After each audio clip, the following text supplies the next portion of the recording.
You're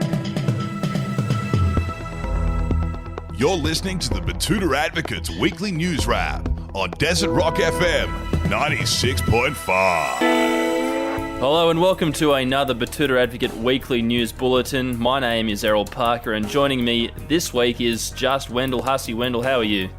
Mate, I'm alright. I'm not too bad. How are you travelling, Errol? A lot better than Clancy, mate. I hear he's dying of alcohol poisoning in his bed, so I guess we should kick this along, mate. Let's get this news bulletin rolling. Yeah, we're all thinking of him. We're going to start off with a story from our glorious home state, and dumb redneck Queenslanders have somehow managed to crash the outbreak in 7 days. Yes, Wendell, they have. The self-indulgent, sanctimonious people of our fine state's southeast corner have somehow crushed an outbreak of the super spicy cough despite historically being branded dumb rednecks by the denizens of the diseased south. This comes after the pangolins Wrath jumped the fence down in Indooroopilly the week before last, and concerns grew that the River City was going to see a widespread outbreak of the Sydney sneeze. However, somehow they've avoided it. Yeah, the Deputy Premier of Queensland, Stephen, with a V, Miles, told our reporters, "I thought we were fucked, hey, but yeah, nah, we've come good." Yeah, I was a bit nervous, like how those clowns down in Cough, South Wales reckon we're all just a bunch of dumb fucks who sit around all day doing fuck all. But yeah, I reckon there's a bit of egg on their face today. Yes, Wendell, there's a lot of egg on the face of every New South Wales leader, except of course for Dr. Kerry Chan, who's gone missing in recent days. Hopefully Gladys and Brad, the breakfast sausage in a suit Hazard, haven't banished her from the media because of her raw and honest answers to reporters. Yes, indeed. Moving along to some more local news that has a slightly national twinge, and a Hillsong mate has come out to reveal that he doesn't read the news, he reckons. A little bit hard to believe, isn't it, Errol? Indeed it was, Wendell. This tale follows the story of Rocco, a close friend from footy who manages to remain one of the most popular members of the club, despite his religious disdain for the lifestyles of many of his teammates. And as it turns out, Rocco hasn't been reading the news recently. Yeah, apparently it means he's not abreast of certain issues, such as the fact that the New South Wales government stole vaccines from places like Walgett, then gave them the virus in return, and that Hillsong founder Brian Houston was charged over allegedly hiding the child sex crimes committed by his father from the police. Yes, Wendell, a truly disgusting human being he is, if he's guilty, of course. Yeah, all allegations. But yeah, outside of the daily case number updates, Rocco has no idea about what's happening in the news, he says. Yes, once again, Wendell, I find that hard to believe, but we must move on. We will move on indeed, and elsewhere around Betoota, a local woman has started hearing wedding bells after a hunky new man packs on a few kilos.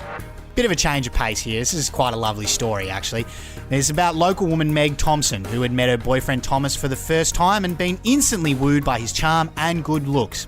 And admittedly, she did feel a little bit confused when his head had swiveled her way. Now, it wasn't that because Meg was, bad looking or even considered average, but her love of carbs did contrast a little bit too sharply in comparison to Thomas's ripped physique, which was a result of CrossFit 6 days a week. This twinge of insecurity has left Meg feeling irrationally guilty about not hitting the gym and being paranoid that onlookers couldn't help but comment that she was obviously punching above her weight. And that was a silly notion that fails to take into consideration the traits that are actually more important, such as personality, morals, or whether they have personalised plates on their car.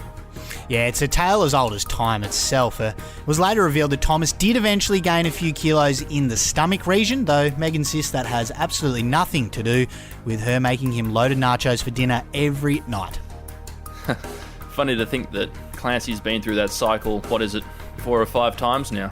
I think it is 5. Errol, rinse and repeat. And if you are wondering where he is, as mentioned before, he is currently at home with alcohol poisoning. So if you're listening, boss, we do hope you feel better. Getting into some political news now, and Scotty has come out to say, just get your jabs and we'll talk cash later. I swear, I'm good for it, lad. Yeah, look, I was a bit confused by this one. I mean, if you haven't seen the accompanying photo with this article, it shows the Prime Minister in a Nautica bucket hat with a few earrings. I know that the Prime Minister has been trying to rough up his image for the past 20 years, but I think such as taking things a bit overboard. I think you're showing your age a little bit here, Errol. Anyway, as more and more of his close associates get charged for either committing or concealing evidence of sex crimes by the day, Scotty from marketing is starting to think giving working Australians a bit of free cash might result in the good press he so desperately needs. Well, I might be old, Wendell, but at least I got to see Fleetwood Mac live in Kowloon while I white-knuckled my way through the set high on the most powerful chimp this side of Causeway Bay. Shout out to our Hong Kong listeners. Hopefully see you soon. But back to the story. That Fleetwood Mac, that's the one from the TikToks, isn't it, Errol? The guy skateboarding? Yep. The Prime Minister had previously slammed a Labor Party plan to give Australians a $300 jab incentive payment in a bid to avoid lockdowns and boost struggling businesses. Certainly sounds like quite a story there in Hong Kong, but it does sound like a better one than that other one of yours about administering Narcan to John Howard the night John Aloisi got us into the World Cup. Sounded like quite a wild night. Anyway, Mr. Morrison said that rather than pay Australians off, he would pay a GP to sit down with them and alleviate their fears because it goes against his core political ideologies to give money to people who aren't likely to vote for him. Yes, the GPs really are the unsung, underpaid heroes of suburbia, aren't they? No comment, Errol. I will not say anything about that. No, well, I think that's all we've got time for this week. We've raced through them, Wendell. And until next week, I just wish all of our listeners a happy weekend, and I hope that you win Powerball next week. And to that bloke who won Powerball this week, good on you, but fucking hell, mate. That's a lot of money. I hope he spends it wisely. Yeah, stay safe, stay sanitised, and go well out there. We'll be back again soon. Bye-bye. Bye.